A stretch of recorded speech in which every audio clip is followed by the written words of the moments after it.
Emails, chats, SMS, whatever. Yeah, but which people?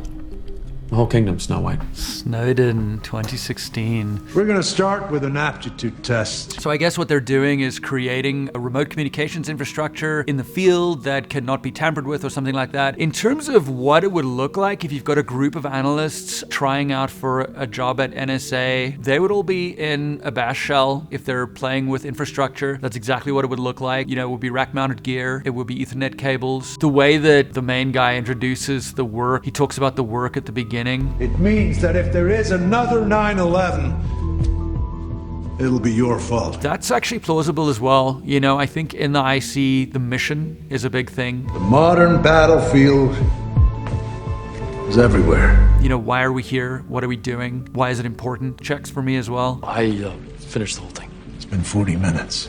38. What?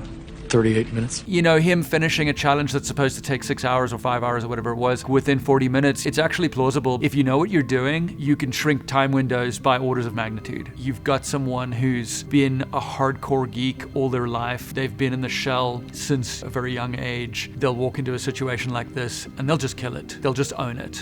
I broke the sequence to save time, and I automated the backup process to run as I built the site.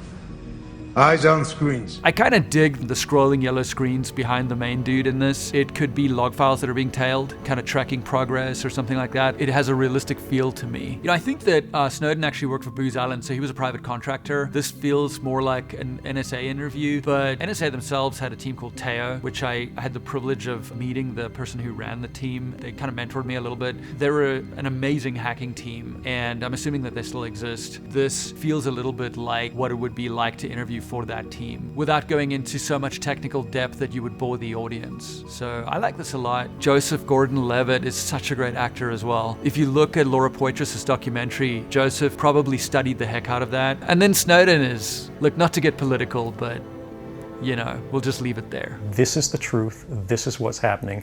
You should decide whether we need to be doing this.